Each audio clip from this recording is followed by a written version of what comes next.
A journey through Italian history, from ancient Rome to modern Italy. Hello, everyone, and welcome to another captivating journey through time. Today, we're exploring the extraordinary history of Italy, a tale spanning thousands of years, from ancient civilizations to a modern European nation. Italy's story is one of remarkable cultural innovation and influence, as the birthplace of the Roman Empire, the cradle of the Renaissance, and the home of countless artistic, scientific, and political revolutions that shaped our world.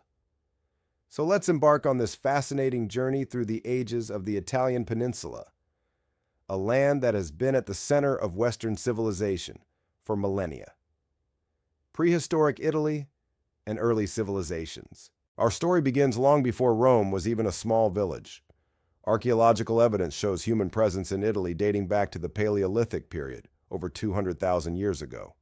By the Neolithic era, around 6,000–3,500 BCE, agricultural communities had developed across the peninsula, producing distinctive pottery and maintaining trade networks that connected them to other Mediterranean cultures. The Bronze Age saw the emergence of more complex societies in Italy. The Terramare culture of the Po Valley, 1700–1150 BCE, created sophisticated settlements built on pilings, while the Nuragic civilization of Sardinia constructed thousands of stone tower fortresses called nuraghi, some of which still stand today. Meanwhile, the Villanovan culture, 1100–700 BCE, in central Italy, developed advanced metalworking techniques and would later evolve into the Etruscan civilization. The Etruscans, who flourished in central Italy from around 800 to 300 BCE, created one of the peninsula's first advanced civilizations. Their confederation of city-states stretched from the Po Valley to Campania, with a heartland in what is now Tuscany, which derives its name from Tusci, the Roman term for Etruscans. They were masterful engineers who built roads, irrigation systems, and massive walls around their cities. Their artistic achievements included vibrant tomb paintings, sophisticated bronze works, and fine ceramics. Etruscan influence on Rome was profound. They provided Rome with its first kings, introduced architectural elements like the arch, and bequeathed religious practices, gladiatorial games, and even the toga. The mysterious Etruscan language, not related to Indo-European tongues, can still be read from thousands of inscriptions, though our understanding remains incomplete. While the Etruscans dominated central Italy, Greek colonists established prosperous cities along the southern coast and Sicily from the 8th century BCE onward. Cities like Syracuse, Naples, Neapolis, and Taranto brought Greek culture, philosophy, art, and politics to the peninsula. This region became known as Magna Graecia, Greater Greece, and produced influential thinkers like Pythagoras, who established his mathematical school at Croton. The rise of Rome. According to Roman tradition, the city was founded by Romulus in 753 BCE. While this date is legendary, archaeological evidence confirms that settlements on Rome's hills were merging into a unified community around the 8th century BCE. Initially a small kingdom ruled first by Latin and then Etruscan kings, Rome underwent a pivotal transformation in 509 BCE, when the monarchy was overthrown and the Roman Republic was established. The early republic was dominated by a struggle between patricians, aristocrats, and plebeians, common citizens, for political rights. Gradually, plebeians gained access to political offices and legal protections, creating a complex constitutional system with multiple checks and balances. The republic was governed by elected consuls, a senate composed of aristocrats, and various popular assemblies. Rome's expansion began with the conquest of neighboring Latin cities and continued with the defeat of the Etruscans to the north and the Samnites to the south. After repelling an invasion by Pyrrhus of Epirus, 282–275 BCE, Rome controlled all of mainland Italy south of the Po Valley. The three Punic Wars against Carthage, 264–146 BCE, eliminated Rome's greatest rival and gave it control of the western Mediterranean, including Sicily, Sardinia, Corsica, and parts of Spain. Subsequent conquests brought Greece, Macedonia, Asia Minor, Syria, Egypt, and Gaul, modern France, under Roman rule. By the 1st century BCE, Rome had transformed from a city-state into the dominant power of the Mediterranean world. However, this expansion created enormous social and political strains. Traditional republican institutions, designed for a small city-state, struggled to govern a vast empire. The Republic's final century was marked by increasing political violence and civil wars. Military commanders like Marius, Sulla, Pompey, and Julius Caesar accumulated unprecedented power. After defeating his rivals in a civil war, Caesar became dictator in 49 BCE, threatening the republican system. His assassination in 44 BCE triggered another civil war, ultimately won by his grandnephew and adopted son Octavian, who became known as Augustus and established the Roman Empire. The Roman Empire, Augustus, R. 27 BCE 14 CE, created a political system that maintained the facade of republican institutions while concentrating real power in the hands of the emperor. He established the Pax Romana, Roman peace, a period of relative stability that lasted for nearly 2 centuries. During his reign, Rome was transformed from a city of brick to one of marble, with massive building projects including temples, forums, and public works. The empire reached its greatest territorial extent under Trajan, R. 98 to 117 CE, stretching from Britain to Mesopotamia and from the Rhine and Danube rivers to the Sahara Desert. Rome's influence extended even beyond these formal boundaries through trade networks reaching as far as India and China. Roman governance was remarkably effective for its time. A professional civil service administered provinces, collected taxes, and enforced laws. The Romans built over 250,000 miles of roads, connecting the empire and facilitating trade and military movement. Aqueducts brought fresh water to cities, while public baths, theaters, and amphitheaters provided amenities even in distant provinces.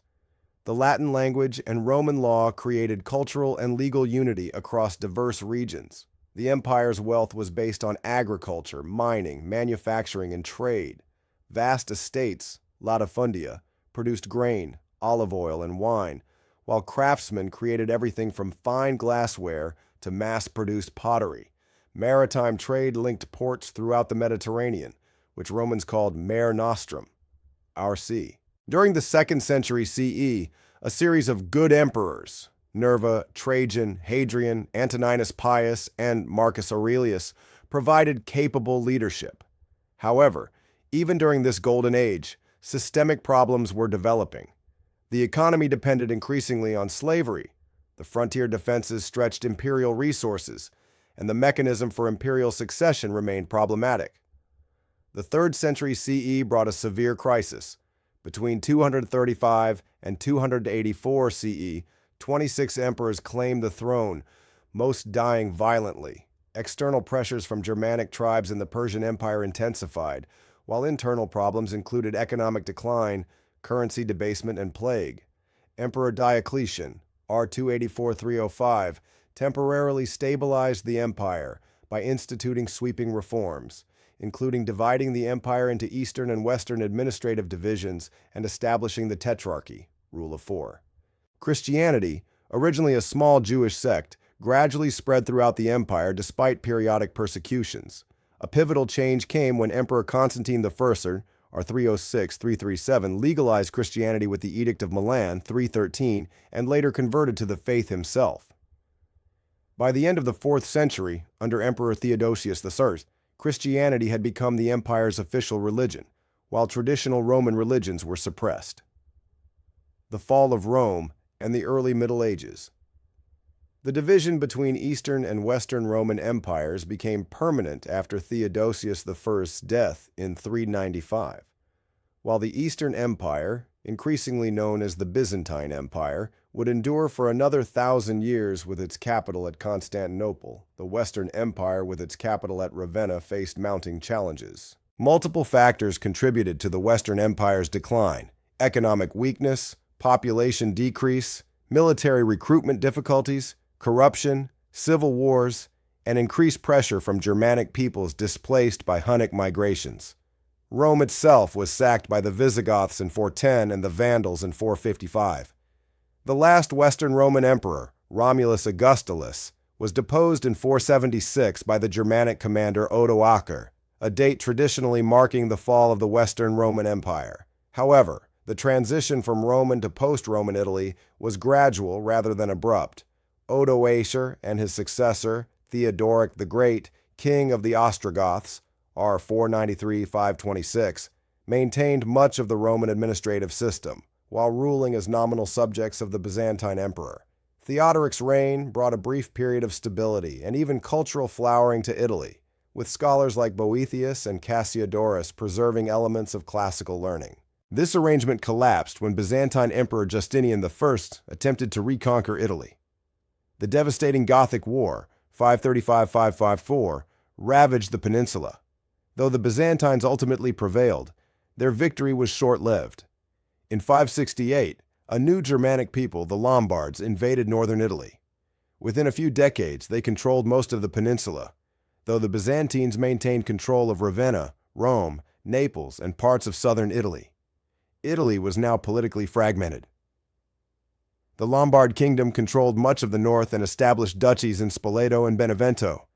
The Byzantine Exarchate of Ravenna governed central territories, while the Duchy of Rome, nominally Byzantine but increasingly autonomous under papal leadership, controlled the area around Rome. Sicily and parts of the south remained firmly Byzantine until Arab conquest in the 9th century. This period saw significant cultural changes. Latin evolved into early forms of Italian. Christianity became central to both culture and governance, with monasteries preserving learning and providing social services. The papacy, freed from close imperial control, increased its temporal power, especially under Gregory the Great, Pope from 590-604, who effectively governed Rome and expanded the Church's missionary activities. The Middle Ages, Communes, Signorie, and the birth of the Renaissance. A momentous change occurred when Charlemagne, king of the Franks, conquered the Lombard kingdom in 774. On Christmas Day 800, Pope Leo III crowned Charlemagne as Emperor of the Romans, establishing what would later be called the Holy Roman Empire. Though Charlemagne's empire quickly fragmented after his death, this imperial title would remain important for Italian politics for centuries. By the 11th century, northern Italian cities began growing rapidly through trade and manufacturing. Venice, Genoa, Pisa, and Amalfi became powerful maritime republics, trading with the Byzantine Empire and the Islamic world. Cities like Milan, Florence, and Bologna developed as centers of manufacturing and banking. These cities increasingly asserted their autonomy, establishing self-governing communes run by merchant and craft guilds. Their wealth allowed them to defy both imperial authority, theoretically exercised by German emperors, and local noble families. The investiture controversy between Pope Gregory VII and Emperor Henry IV in the late 11th century further weakened imperial power in Italy.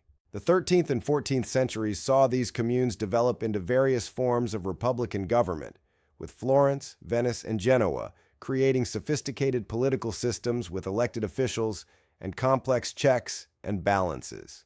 However, internal factionalism, often between Guelphs supporting papal power and Ghibellines supporting imperial authority, led many cities to fall under the control of Signorie, powerful individuals or families who established hereditary rule while maintaining republican facades.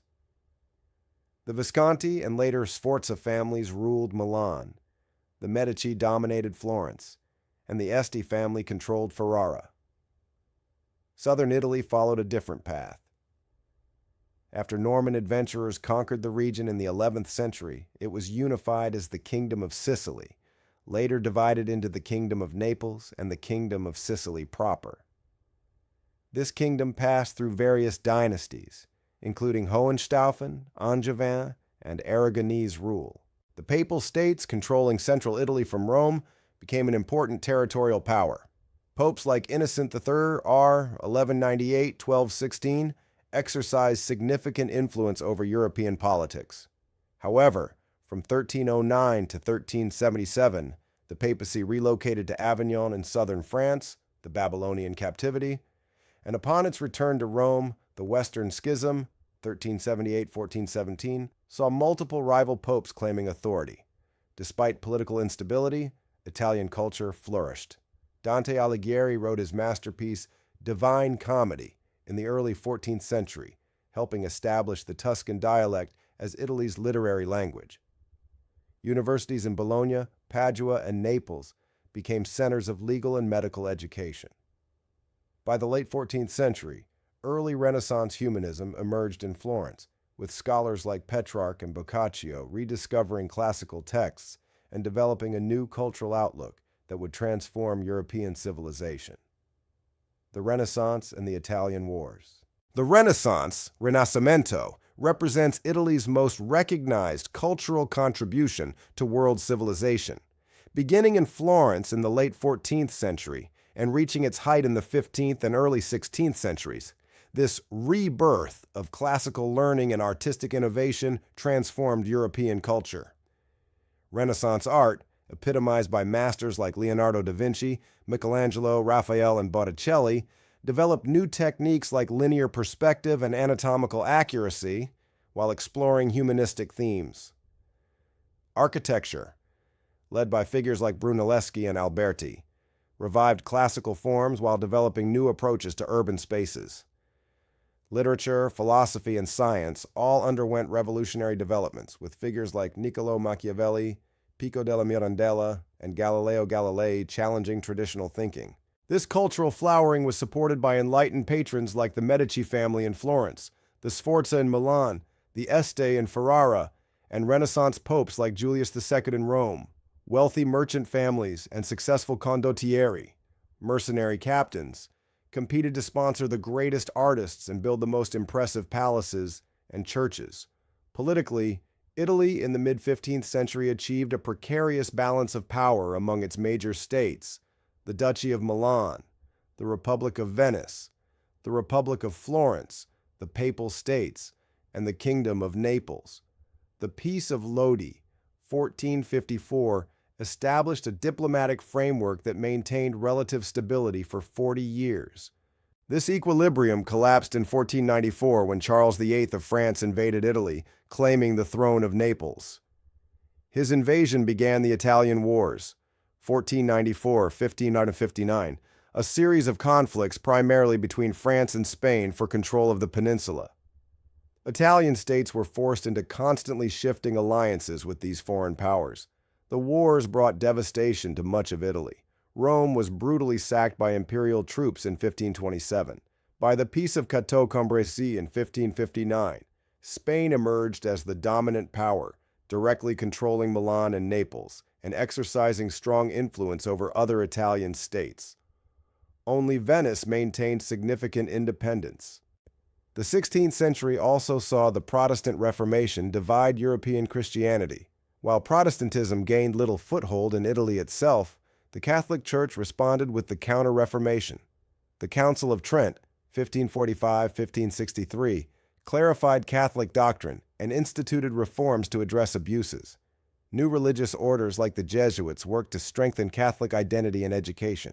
This religious revival influenced Italian culture, with art and architecture adopting more emotional, dramatic styles in what became known as the Baroque.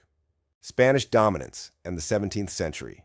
The period from 1559 to the early 18th century is often viewed as one of decline for Italy. Under Spanish Habsburg dominance, Italy's political independence was severely limited. Economic problems mounted as trade routes shifted to the Atlantic, bypassing the Mediterranean. Population declined due to plague outbreaks, particularly the devastating epidemic of 1629-1631 that killed perhaps a third of northern Italians. However, this traditional narrative of decline requires qualification. While political autonomy was curtailed, cultural creativity continued. The scientific revolution made significant advances in Italy through figures like Galileo, Torricelli, and Cassini. Baroque art and music flourished, with composers like Monteverdi transforming opera and architects like Bernini and Borromini creating spectacular churches and public spaces. Venice experienced a last artistic golden age with painters like Tiepolo and Canaletto. Economically, while Italy lost its central position in European trade, certain sectors remained vital. Venice maintained important Mediterranean commerce until the 18th century. Luxury industries like silk production in northern Italy continued to find markets. Agricultural innovations helped recover from population losses. Some regions maintained more independence than others.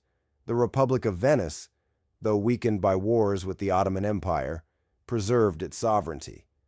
The Duchy of Savoy in northwestern Italy actually expanded its territories and increased its diplomatic importance. The Republic of Genoa, while accepting Spanish influence, controlled significant financial resources through its banking system. Enlightenment and Napoleonic Era. The 18th century brought significant changes to Italy. The War of Spanish Succession, 1701-1714, ended Spanish dominance, with Austria gaining control of Milan and Naples. Later conflicts reshuffled territories again, with the Spanish Bourbons regaining Naples and Sicily, while Savoy acquired Sardinia and became a kingdom. The Enlightenment had profound effects on Italian intellectual life. Thinkers like Cesare Beccaria, whose On Crimes and Punishments, 1764, argued against torture and capital punishment, influenced legal reforms across Europe. Enlightened absolutist rulers implemented administrative, economic, and educational reforms. The Grand Duchy of Tuscany, under Leopold II, even abolished the death penalty in 1786, the first state to do so permanently. Napoleon Bonaparte's campaigns in Italy dramatically altered its political landscape. After his initial Italian campaign, 1796-1797, Napoleon reorganized northern Italy into the Cisalpine Republic. Following his coronation as Emperor of the French, Napoleon created the Kingdom of Italy in the north and annexed other regions directly to France. Family members were installed as rulers in Naples and elsewhere. Napoleonic rule brought revolutionary changes. Feudal privileges were abolished, legal codes standardized, church lands secularized, and modern administrative systems established. While French domination was resented, these reforms modernized Italian governance and introduced revolutionary ideals of liberty and equality. Napoleon's fall in 1815 led to the Congress of Vienna, which restored many pre-revolutionary rulers, but could not erase the political and social changes of the revolutionary era. Austria now dominated the peninsula, directly controlling Lombardy and Veneto and exercising influence over restored monarchies. However, the seeds of Italian nationalism had been planted, with the brief experience of the Napoleonic Kingdom of Italy suggesting the possibility of a unified Italian state. Risorgimento and Unification. The movement for Italian unification, known as the Risorgimento, Resurgence, developed in the decades following the Congress of Vienna. While initially limited to intellectuals and the middle class, it gradually gained broader support. The Risorgimento combined romantic nationalism, liberal political ideals, and resentment of foreign, particularly Austrian, domination. Three main currents emerged within the nationalist movement: democratic republicanism associated with Giuseppe Mazzini, who founded the Young Italy movement in 1831, federalism advocated by Vincenzo Gioberti, who proposed a confederation of Italian states under papal leadership, and monarchism represented by the Kingdom of Sardinia, Piedmont, which emerged as the most likely leader of unification under King Victor Emmanuel II and his brilliant prime minister, Count Camillo di Cavour. The revolutions of 1848 briefly seemed to offer an opportunity for unification. Popular uprisings expelled the Austrians from Milan and Venice, and states across Italy adopted liberal constitutions. King Charles Albert of Sardinia declared war on Austria, presenting himself as the champion of Italian independence. However, Austrian forces regrouped and defeated the Sardinians. By 1849, the revolutionary movements had been suppressed, though Sardinia retained its liberal constitution, the Statuto Albertino. Cavour, who became Sardinia's prime minister in 1852, pursued a sophisticated diplomatic strategy to achieve unification. He modernized Sardinia's economy and military, participated in the Crimean War to gain diplomatic support from Britain and France, and secretly arranged with Napoleon III of France to provoke a war with Austria. The Franco-Austrian War of 1859 resulted in Sardinia gaining Lombardy. Meanwhile, popular uprisings and military campaigns led by Giuseppe Garibaldi led to the collapse of various Italian states, with plebiscites approving annexation to Sardinia. In 1860, Garibaldi led his famous Expedition of the Thousand Volunteers to Sicily, overthrowing the Bourbon monarchy of the Kingdom of the Two Sicilies, southern Italy and Sicily. Rather than establishing a republic, Garibaldi handed his conquests to Victor Emmanuel II. On March 17, 1861, the Kingdom of Italy was proclaimed, though it still lacked Rome, held by French troops protecting the Pope, and Veneto, controlled by Austria. Veneto was annexed following Italy's alliance with Prussia in the Austro-Prussian War of 1866. Rome finally became part of Italy in 1870, when the Franco-Prussian War forced France to withdraw its protective troops. Pope Pius IX refused to recognize the Italian state and retreated to the Vatican, beginning the Roman question that would not be resolved until the Lateran Treaties of 1929, Liberal Italy, and the First World War. The new Italian state faced enormous challenges.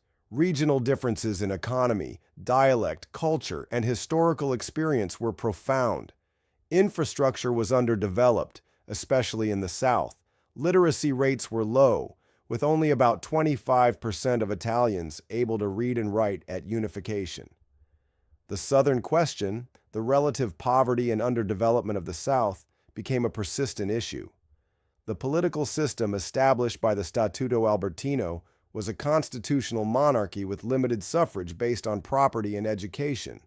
Power alternated between coalitions of the historical right, moderates who had led unification, and the historical left, more progressive but still moderate. The Catholic Church's opposition to the Italian state, with the Pope forbidding Catholics from participating in national politics, complicated governance. Industrialization progressed in the industrial triangle of Milan, Turin, and Genoa, but much of Italy remained agricultural. Poverty and lack of land reform led to massive emigration, primarily to the Americas, but also to Northern Europe. Between 1880 and 1914, about 13 million Italians emigrated, one of history's largest peacetime migrations. Social tensions increased in the late 19th century with the rise of socialist and anarchist movements. The 1890s saw bread riots and strikes suppressed by military force. Giovanni Giolitti, who dominated Italian politics from 1901 to 1914, sought to address these tensions through gradual reforms, including expanded suffrage, labor protections, and limited nationalization of industries like railways. Italian nationalism took an increasingly aggressive turn, with calls for Italy to establish colonies like other European powers. Italy occupied Libya and the Dodecanese Islands in 1911-1912, and already controlled Eritrea and Italian Somaliland. However, the humiliating defeat at Adwa in 1896, when Ethiopian forces crushed an Italian invasion, had shown the limitations of Italy's military capabilities. When World War I erupted in 1914, Italy initially remained neutral, despite having a defensive alliance with Germany and Austria-Hungary. After secret negotiations, Italy entered the war on the Allied side in May 1915, hoping to gain territories from Austria-Hungary, including Trentino, South Tyrol, Trieste, and parts of Dalmatia. The Italian front saw some of the war's most difficult fighting, with battles along the Isonzo River and in the Alpine Mountains, resulting in enormous casualties for minimal territorial gains. The disastrous defeat at Caporetto in 1917 nearly knocked Italy out of the war, though Italian forces rallied and ultimately contributed to Austria-Hungary's collapse in 1918. At the Paris Peace Conference, Italy received Trentino, South Tyrol, Trieste, and Istria, but not all the territories promised in the Treaty of London. This perceived mutilated victory fueled nationalist resentment and political instability. Fascism and the Second World War. The post-war period brought severe economic difficulties and social unrest. Strikes and factory occupations swept northern cities, while returning veterans struggled to reintegrate into civilian life. The introduction of proportional representation resulted in fragmented parliaments unable to form stable governments. In this climate of instability, Benito Mussolini's fascist movement gained support. Originally a socialist, Mussolini had broken with the left over Italian intervention in World War I. His fascist party, founded in 1919, combined nationalism, anti-socialism, and the promise of restoring order. Fascist squadristi, black shirts, violently attacked socialist organizations and intimidated opponents. Following the fascist March on Rome in October 1922, King Victor Emmanuel III asked Mussolini to form a government. Over the next few years, Mussolini dismantled democratic institutions, establishing a dictatorship after the murder of socialist deputy Giacomo Matteotti in 1924 triggered a crisis. By 1926, all opposition parties were banned, press freedom eliminated, and a police state established. Fascist Italy pursued nationalist economic policies, launching land reclamation projects, infrastructure development, and industrial expansion. The battle for grain aimed at agricultural self-sufficiency, while the battle for births encouraged population growth. The Lateran Treaties of 1929 resolved the long-standing conflict with the Catholic Church, recognizing Vatican City as a sovereign state and making Catholicism Italy's state religion. In foreign policy, Mussolini sought to create a new Roman Empire. Italy invaded Ethiopia in 1935, using poison gas and aerial bombardment to overcome Ethiopian resistance. This conquest was condemned by the League of Nations, but consolidated Mussolini's domestic popularity. Italy intervened in the Spanish Civil War, 1936-1939, on Franco's side, and occupied Albania in 1939. Mussolini initially considered Nazi Germany a potential rival, particularly over Austria. However, shared ideological inclinations and international isolation following the Ethiopian invasion pushed Italy toward alignment with Germany. The Pact of Steel alliance was signed in 1939, though Italy remained neutral when World War II began in September 1939. Italy entered the war in June 1940, when France was already on the verge of defeat, hoping for easy territorial gains. However, Italian forces performed poorly in Greece, North Africa, and the Mediterranean, requiring German assistance. As the war turned against the Axis, Allied forces invaded Sicily in July 1943. The Fascist Grand Council deposed Mussolini on July 25th, and the new government under Marshal Pietro Badoglio negotiated an armistice with the Allies. German forces quickly occupied northern and central Italy, freeing Mussolini and establishing the puppet Italian Social Republic, Repubblica di Salo. Italy was now divided, with the recognized government in the Allied-controlled south and Mussolini's regime in the German-occupied north. A brutal civil war ensued between fascist forces and the resistance, primarily composed of communists, socialists, and Christian Democrats. As Allied forces slowly advanced northward, partisan units liberated many cities.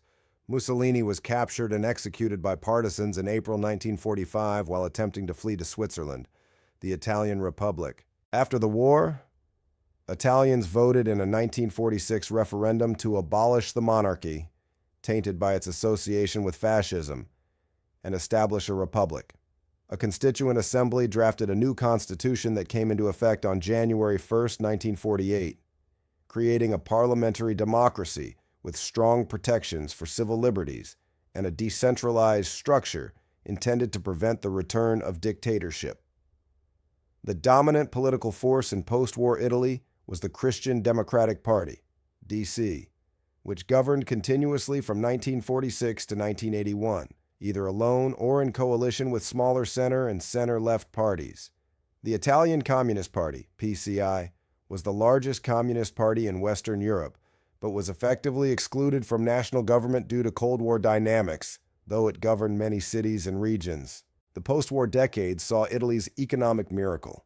Between 1950 and 1963, the economy grew at an average annual rate of 5.8%, transforming Italy from a predominantly agricultural country to a major industrial power. Companies like Fiat, Olivetti, and Pirelli became global brands. This growth was supported by Marshall Plan aid, European integration. Italy was a founding member of the European Coal and Steel Community in 1951 and the European Economic Community in 1957, and low-cost labor as millions migrated from the rural south to the industrializing north. The 1970s brought significant challenges. The hot autumn of 1969 saw massive worker protests demanding better conditions and greater participation. Economic difficulties increased with the 1973 oil crisis. Most seriously, the years of lead, Anni di Piombo, from the late 1960s to early 1980s saw political violence from both far-left groups like the Red Brigades and neo-fascist organizations. The kidnapping and murder of former Prime Minister Aldo Moro by the Red Brigades in 1978 represented the peak of this terrorism. The 1980s brought economic recovery and political evolution.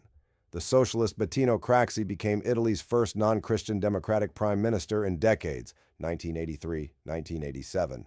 However, the end of the Cold War in 1989-1991 triggered a complete transformation of the political system.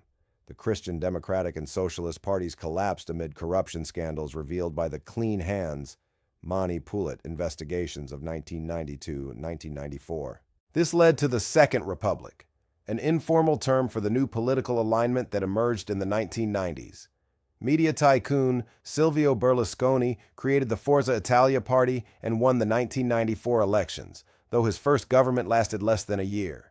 Italian politics subsequently polarized between center-right coalitions led by Berlusconi and center-left alliances. Despite political instability, Italy qualified for the Eurozone in 1999, adopting the euro currency in 2002. However, economic growth lagged behind other developed nations, with structural issues including high public debt, low productivity growth, demographic decline, and persistent north-south divides.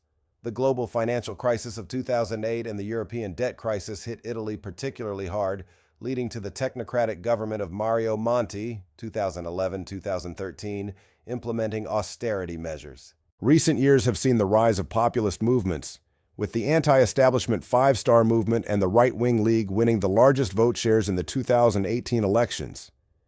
After a period of coalition government, Mario Draghi, former president of the European Central Bank, led a broad national unity government from February 2021 to October 2022, implementing reforms tied to Italy's $191.5 billion share of the EU's post-pandemic recovery fund. Following elections in September 2022, Giorgia Meloni became Italy's first female prime minister, leading a right-wing coalition government. Contemporary Italy. Today's Italy is a complex, modern nation facing both challenges and opportunities. As the world's eighth-largest economy, Italy excels in manufacturing, particularly in high-quality products like luxury goods, fashion, furniture, machinery, and specialty foods. Tourism remains a crucial industry, with Italy's unparalleled cultural heritage attracting millions of visitors annually. Social changes have been significant. Family structures have evolved with lower birth rates and later marriages. Immigration has transformed Italy from a country of immigrants to one receiving migrants, particularly from North Africa, Eastern Europe, and Asia.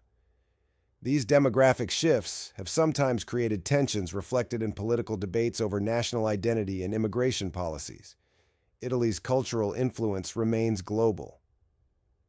Italian cinema, fashion, design, cuisine, and lifestyle continue to shape international trends.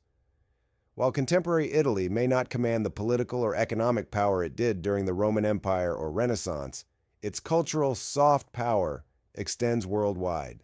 The COVID-19 pandemic, which struck northern Italy with particular severity in early 2020, created both public health and economic crises. However, it also demonstrated the resilience of Italy's healthcare system and social solidarity. The European Union's post-pandemic recovery plan offers opportunities for addressing long-standing structural issues in the Italian economy. Political challenges include governance effectiveness, economic competitiveness in a globalized world, managing immigration, addressing climate change, particularly relevant given Italy's vulnerability to rising sea levels and extreme weather, and maintaining Italy's role within the European Union and NATO. Despite these challenges, Italy's remarkable capacity for reinvention throughout its long history suggests the country will continue evolving while maintaining its distinctive cultural identity and contributions to global civilization. Conclusion. From the mighty Roman Empire to the glories of the Renaissance, from the struggle for unification to the challenges of the modern republic, Italy's journey through history represents one of humanity's most remarkable stories. Few nations have exerted such profound and enduring influence on global civilization in art, architecture, literature, music, science, law, politics, religion, and cuisine. What makes Italy's history particularly fascinating is how this relatively small peninsula has repeatedly been at the center of world-changing developments. The Roman Empire created a template for governance, law, and infrastructure that still shapes societies worldwide. The Catholic Church, centered in Rome, has been a dominant religious and cultural force for 2 millennia. The Renaissance revolutionized how humans understand themselves and their capabilities. Modern concepts of nationhood were partly forged in the Italian Risorgimento. Through periods of extraordinary achievement and difficult challenges, Italy has demonstrated remarkable creativity and resilience. Today's Italy continues this tradition, preserving its incredible heritage while navigating the complexities of the 21st century. Understanding Italy's rich historical tapestry helps us better comprehend not just the country itself, but fundamental aspects of Western and global civilization, from the Roman Senate to Renaissance perspective painting. From Dante's poetry to modern design, Italian innovations have repeatedly transformed how humans live, think, and create. Thank you for joining me on this historical journey through Italian history. Until next time, keep exploring the fascinating stories of our world's past.